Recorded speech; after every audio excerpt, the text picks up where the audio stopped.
Question is on selling a bat for 371, a man gains 6%. For how much should he sell it to gain 8%?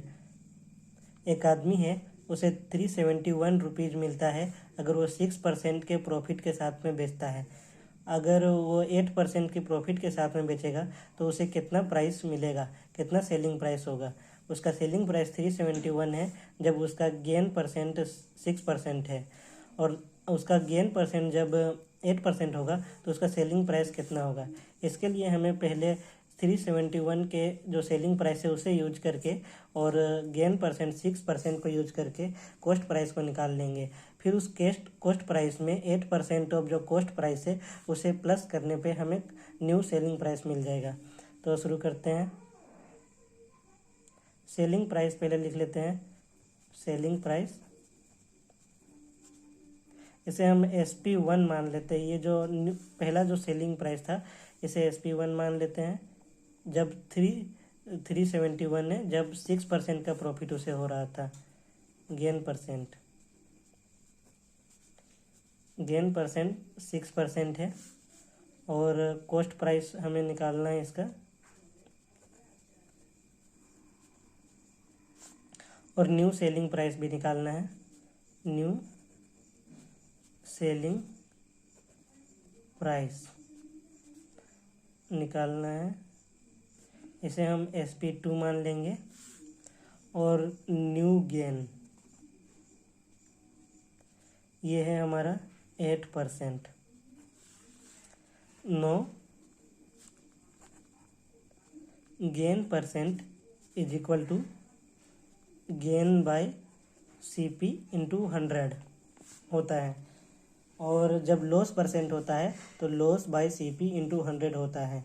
और gain के लिए हम SP1 minus CP into 100 by CP लिख सकते हैं, और यहाँ पे गेन परसेंट, क्योंकि जब हमें प्रॉफिट होता है तो सेलिंग प्राइस कॉस्ट प्राइस से ज़्यादा होता है, और जब हमें लॉस होता है तो कॉस्ट प्राइस सेलिंग प्राइस से ज़्यादा होता है। इसलिए हम गेन की जगह पे SP1 माइनस CP लिख सकते हैं। अब जो गेन परसेंट था हमारा वो 6% था, तो उसे 6 को यहाँ लिख देते हैं, और SP1 था वो 371 था, तो 371 को यहाँ लिख देते हैं, और CP हमें पता नहीं है तो उसे ऐसे ही छोड़ देते हैं, इंटू 100 बाई CP। अब CP जो है वो इधर आ जाएगा, तो जो यहाँ पे डिवीजन में है वो दूसरे साइड में जाके मल्टीप्लिकेशन में हो जाएगा, 6CP। और ये जो मल्टीप्लिकेशन है इसे हम मल्टीप्लाई कर देते हैं 371 के साथ में, तो 371 हो जाएगा, माइनस 100 CP। अब ये माइनस CP है वो दूसरे साइड में जा करके, ये जो अभी राइट साइड में है वो लेफ्ट साइड में जाएगा, तो प्लस 100 CP हो जाएगा। 6CP plus 100 CP is equal to 37100। यहाँ पर फिर दोनों को प्लस करने से 106 CP हो जाएगा, 37100। अब हमें इससे सॉल्व करेंगे तो हमें CP का वैल्यू मिल जाएगा, वो फिर से 106 से वो दूसरे साइड में जाएगा, मल्टीप्लिकेशन में है यहाँ पे, तो अगर वो राइट हैंड साइड में जाएगा तो डिवीजन में आ जाएगा, 37100 106। अब ये 2 के टेबल में 5 बार में जाता है और ये 3 बार में जाता है, और यहाँ पर फिर ऊपर में हमारा 1 बार में जाएगा 2 के टेबल में, फिर 1 यहाँ चल जाएगा तो ये 17 हो जाएगा। 17 को हम नहीं जाता है 2 के टेबल में, 16 जाता है, वो जाता है 8 बार में जाता है। फिर यहाँ पे 1 चल जाएगा तो 11 हो जाएगा, 11 नहीं जाता है, 10 जाता है 5 बार में। फिर यहाँ पे 1 चल जाएगा और तो 10 हो जाएगा, तो वो 5 बार में जाता है, फिर हमारा यहाँ 0 बच जाएगा, 53। अब इसे तो हम दोबारा काट नहीं सकते हैं किसी भी 2 3 से, इसलिए हम इसे डिवाइड कर देते हैं। 53 18550। तो 53 को हम 3 से करके देखते हैं पहले मल्टीप्लाई। ये हम लोग एरर एंड ट्रायल मेथड से करते हैं, मतलब ट्रायल करके। तो 3 3 जा 9, 3 5 जा 15, 5 में 9 घटा देंगे तो 6 बचेगा, फिर 7 में 5 घटा देंगे तो 2 बचेगा, और ये 1 1 कट जाएगा, 1 में 1 घटेगा 0 हो जाएगा, और 5 2 6 5, तो फिर 5 हम यहाँ पे लिखते हैं, 5 3 जा 15, और 5 5 जा 25 प्लस 1 26,265 हो जाएगा। तो ये 35 हुआ और ये जो जीरो हुआ वो जीरो यहाँ पर आ जाएगा। तो इस हिसाब से हम लोग का C P is equal to 350 हो जाएगा।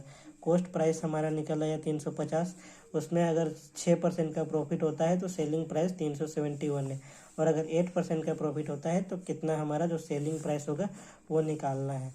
तो अब यहाँ पे हम लोग न्यू जो गेन परसेंट है उसे निकाल लेते हैं। न्यू गेन, यहाँ पे गेन परसेंट लिख देते हैं कंफ्यूजन नहीं होने के लिए। न्यू गेन परसेंट था ये, और हम लोग न्यू गेन निकाल रहे हैं, मतलब गेन कितना हुआ है अमाउंट में निकालने वाले हैं।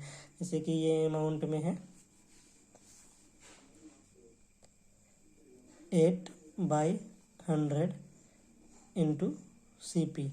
ये मैंने ऐसे डायरेक्ट लिख दिया है, लेकिन ये 8% ऑफ सी पी पहले लिख सकते हैं आप लोग, 8/100, और सी पी मैंने अभी अभी निकाला है 350।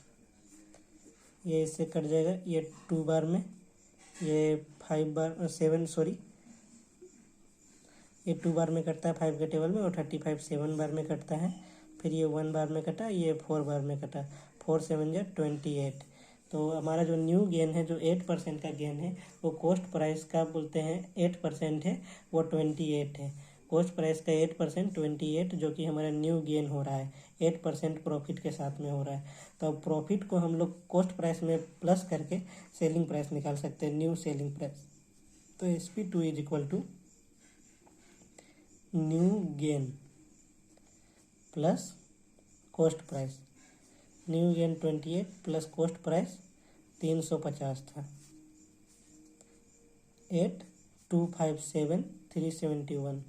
तो ये हमारा न्यू गेन हो गया, सॉरी दिख नहीं रहा है, तो ये हमारा हो गया 378 न्यू सेलिंग प्राइस।